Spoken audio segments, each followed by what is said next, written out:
Bonjour, bonjour à toutes, bonjour à tous. Merci d'être là, plus particulièrement à ceux qui me restent fidèles, le noyau dur de ceux qui visionnent ces vidéos.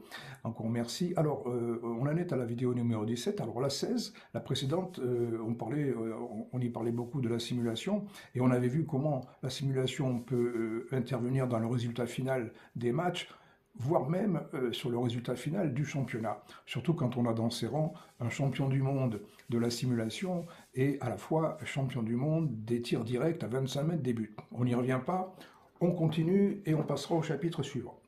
Mais la simulation n'étant pas l'apanage des seuls joueurs de foot pro, laissons là notre belle empathie et, petit clin d'œil en passant pour décontracter un petit peu l'atmosphère, sortons de la peau du joueur de foot qui simule pour nous glisser une seconde dans celle d'une autre grande simulatrice devant l'homme tout-puissant, entre guillemets, celle qui, vous l'aurez deviné, joue plutôt sur le terrain plus intime de nos instincts de reproduction, enfin de procréation.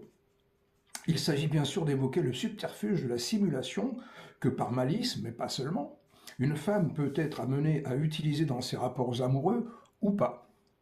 Je vous laisserai le soin d'identifier par vous-même quelles autres raisons pourrait avoir une femme de feindre les effets des plaisirs de l'amour, sans oublier d'identifier par la même occasion les raisons que pourraient avoir les hommes de la comprendre et de la respecter. Mais c'est une autre histoire, une autre situation, bien différente de celle qui nous occupe ici, et surtout cela ne nous regarde pas. Les inconnus, acteurs et humoristes bien connus. J'avais pourtant dit qu'on ne parlerait pas de nos instincts de procréation. Petit clin d'œil. Reste la question du chambrage, du crachat, des gestes d'énervement et antisportifs qu'il est difficile de mesurer et de comparer, mais qui néanmoins semblent plus volontiers sévir dans le foot que dans le rugby.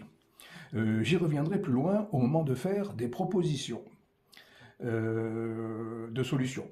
N'oublions pas non plus qu'en France, le rugby se pratique surtout dans notre chaud sud-ouest, où, comme le chante si bien Claude Nougaro, en y mettant l'accent qui va bien, à Toulouse, on se traite de con, à peine qu'on se traite... Bon, j'imite mal Claude Nougaro, mais vous connaissez la suite, sans doute, et c'est de très jolies chansons. Donc, difficile de la lire, cette phrase, sans la chanter au moins dans sa tête, mais ouais, même à voix haute.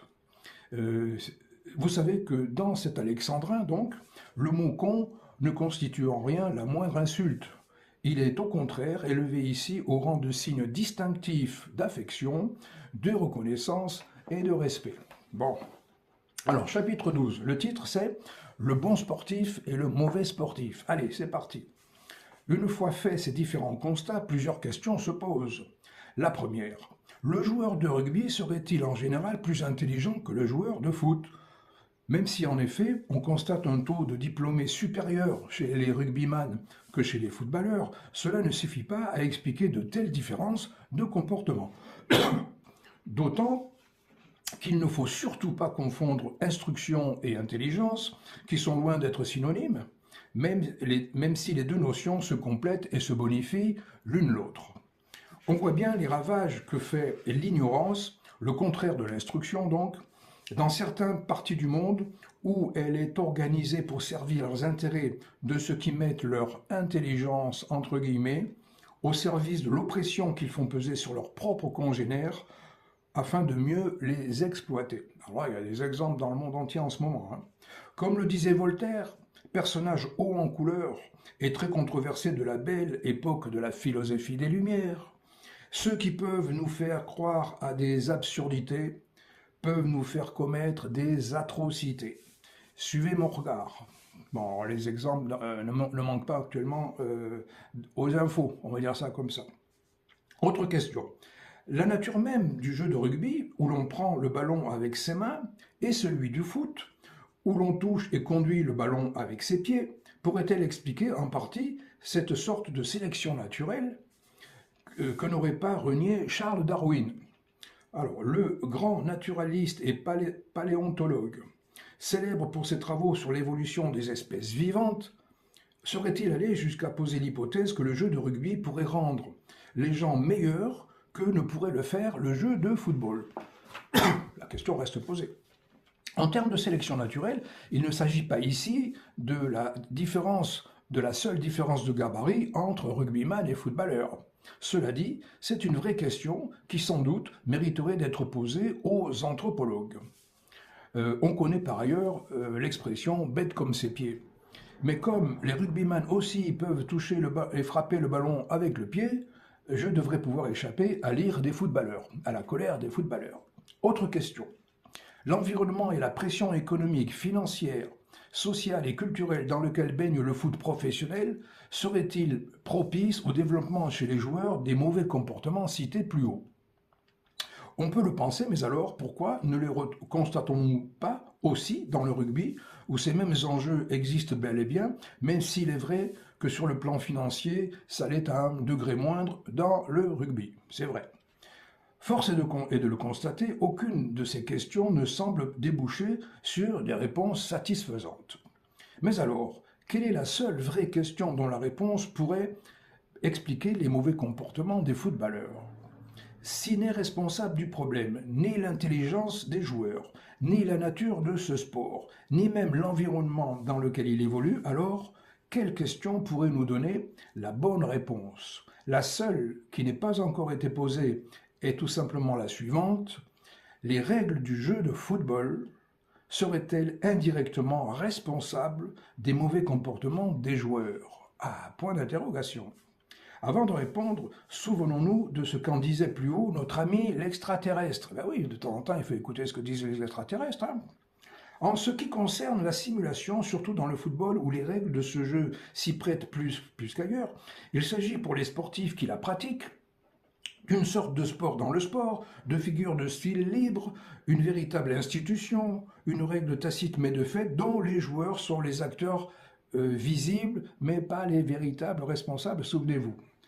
Compte tenu de tout ce qui a été dit par ailleurs, la réponse est donc oui. En effet, à bien y regarder, ce sont bel et bien les règles de ce jeu, et elles seules, qui favorisent la manifestation de tout ce qui a été dénoncé auparavant, le trucage, l'amplification, la simulation, la contestation, le chambrage, les gestes d'énervement antisportifs, etc., etc.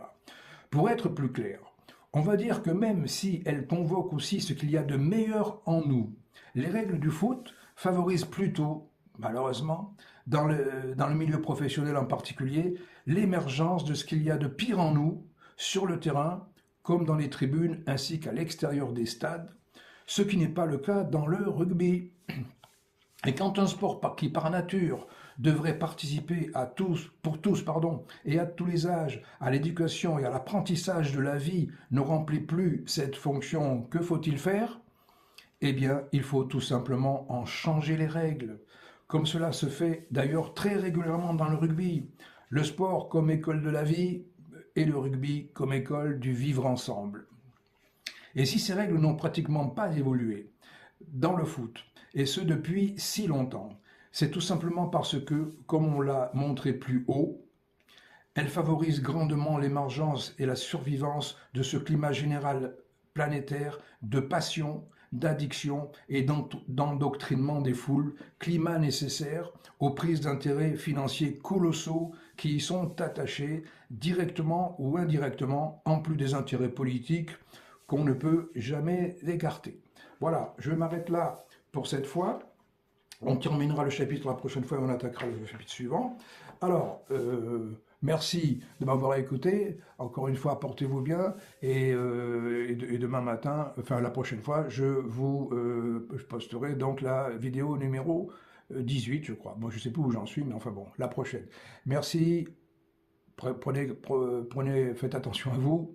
Et puis, à très bientôt. Ciao.